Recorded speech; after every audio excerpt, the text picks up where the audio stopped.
Press note. प्रिय media बंधुओं, दिनांक 27 मार्च 2023। विषय: करौली शंकर महादेव को बदनाम करने वाले चिकित्सक पर नीति का पलटवार। सारे साक्ष्य चिकित्सक के विरुद्ध। सामने आया सनसनीखेज वीडियो, झूठ का हुआ पर्दाफाश। महोदय, ईश्वरीय सत्ता सर्वोपरि है। सब कुछ उसी के अधीन है, उसी से नियंत्रित है। करौली शंकर महादेव धाम भी उसी ईश्वरीय सत्ता का एक अंश है और नीति के विधान के अनुसार ही संचालित है, पोषित है। ऐसे पवित्र स्थल या उस स्थल की सेवा करने वाले जीवों या मनुष्यों की रक्षा सुरक्षा भी नियति ही करती है। कालांतर में अनेक बार यह प्रमाणित हो चुका है। आज फिर यह सिद्ध हो गया है कि जिसकी सुरक्षा में स्वयं शिव और मां कामाख्या हो, उसे कोई छू नहीं सकता, आहत नहीं कर सकता। करौली शंकर महादेव परिवार पर आरोप लगाने वाले नोएडा निवासी चिकित्सक के लगातार झूठ का पर्दाफाश हो चुका है और बाकायदा वीडियो साक्ष्य के साथ हुआ है। चिकित्सक महोदय 22 फरवरी को अपने साथ आश्रम में मारपीट किए जाने का आरोप लगा रहे हैं। अब एक अन्य वीडियो के द्वारा वास्तविकता यह सामने आई है कि 22 फरवरी को प्रातः वे करीब 8 बजे लखनऊ में बड़े सत्ताधारी के आवास में जबरन घुसने का प्रयास कर रहे थे। सुरक्षा कर्मियों ने उन्हें रोका तो चिकित्सक ने उनसे मारपीट की, फिर सड़क पर गिर गए। वीडियो में साफ दिख रहा है कि उनकी नाक व आसपास खून बह रहा है और वे सुरक्षा कर्मियों पर चिल्ला रहे हैं। सुरक्षाकर्मी उन्हें सड़क से उठाने की कोशिश कर रहे हैं, लेकिन वे उठा नहीं पा रहे हैं। यह वीडियो में साफ दिख रहा है। उससे कह रहे हैं कि अस्पताल चलो, तो अस्पताल जाने को भी मना कर रहा है। यह वीडियो तो कुल 36 सेकंड का है, लेकिन प्रत्यक्षदर्शियों ने बताया कि इस वीडियो के बनने से पहले और बाद में भी चिकित्सक ने सुरक्षा कर्मियों से मारपीट की है और उसमें वह घायल हुआ है। उन सुरक्षा कर्मियों से चिकित्सकों के पिता ने यह कहते हुए बचाया है कि यह मनोरोगी है, उसे क्षमा कर दीजिए। उसके कुछ ही घंटे बाद चिकित्सक करौली शंकर महादेव धाम पहुंचे हैं। वहां गेट पर उनकी दोपहर 12:53 बजे की एंट्री है। आश्रम में कई सेवादारों ने बताया कि चिकित्सक जब आश्रम पहुंचे तब भी उनके सिर पर पीछे की और खून के धब्बे थे, चेहरे पर हल्की खरोंच के निशान थे, लेकिन आश्रम में इन सब बातों को इसलिए गंभीरता से नहीं लिया गया क्योंकि यहाँ तो इस प्रकार स्वयं को चोटिल घायल करके काफी मनारोगी पहुँचते हैं। कई तो ऐसे होते हैं जिनके हाथ पैर रस्सियों या जंजीरों में बांधकर उनके ही परिजनों द्वारा लाया जाता है। बहरहाल दोपहर बाद चिकित्सक गुरुजी के समक्ष आए, तब भी उनकी मनोस्थिति नियंत्रित नहीं थी।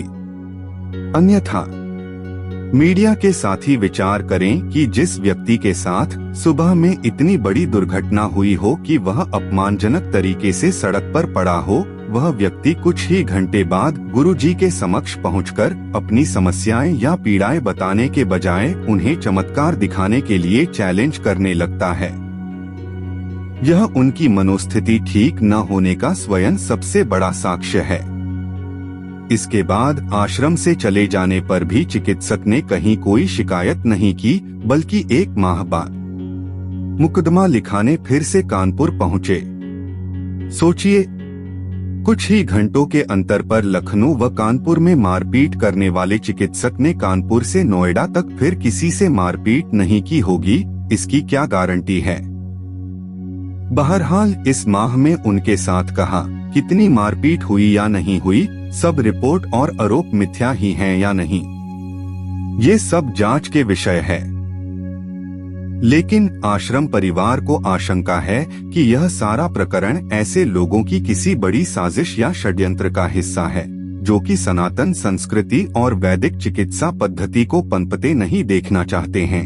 इसलिए उन्होंने चिकित्सक को मोहरा बनाकर आश्रम को बदनाम करने के लिए इतना बड़ा नाटक कराया है, जिसमें कुछ मीडिया संस्थानों या उनके कर्मचारियों ने भी उनका सहयोग किया है।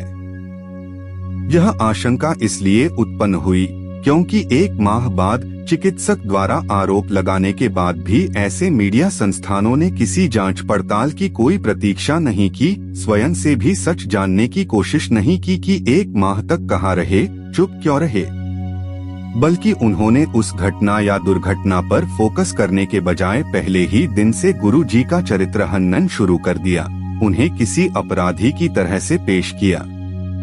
यदि जानने की कोशिश की जाती तो सच उसी दिन सामने आ गया था।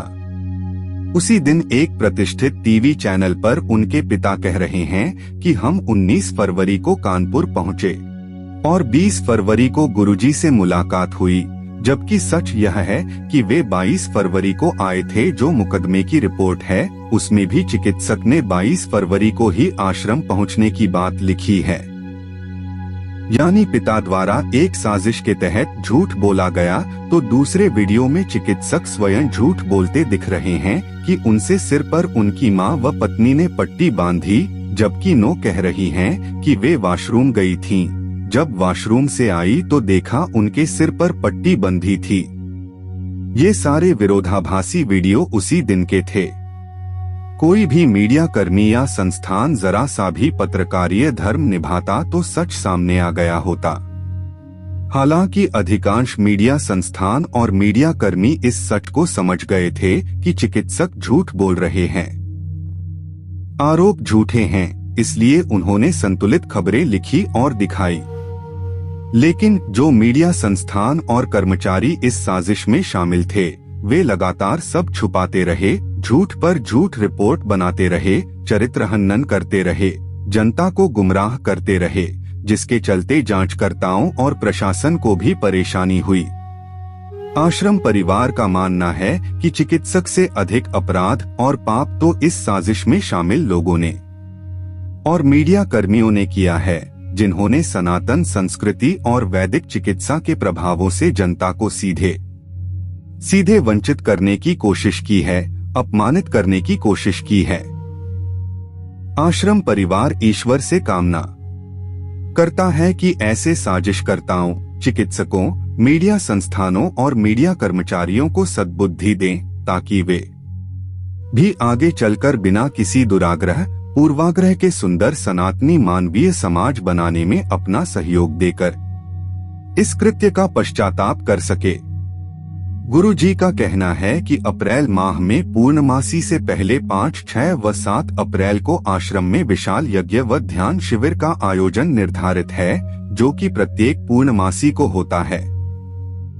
इसमें दीक्षा पाए पुराने भक्तजन भी शामिल हो रहे हैं। इस ध्यान शिविर में ये सभी भटके हुए साजिशकर्ता, मीडिया संस्थान और मीडिया कर्मी भी आमंत्रित है। वे स्वयं आकर आश्रम और यहाँ की वैदिक पद्धतियाँ को देख ले, जांच लें और सच जनता के सामने ले जाएं। यह अनुरोध भी है और चेतावनी भी है। यदि इसमें भी उनका प्रदर्शन सनातन संस्कृति या वैदिक चिकित्सा विरोधी पाया जाता है, तो फिर आश्रम परिवार उनके विरुद्ध न्यायालय में जाकर सत्य की ताकत का एहसास कराएगा। क्योंकि जिनकी आस्था पर चोट पहुंची है, ऐसे आक्रोशित भक्तजन ऐसा चाहते हैं और आश्रम परिवार के लिए भक्तजनों की अपेक्षाएं ही सर्वोपरि हैं। प्रवक्ता करौली शंकर महादेव।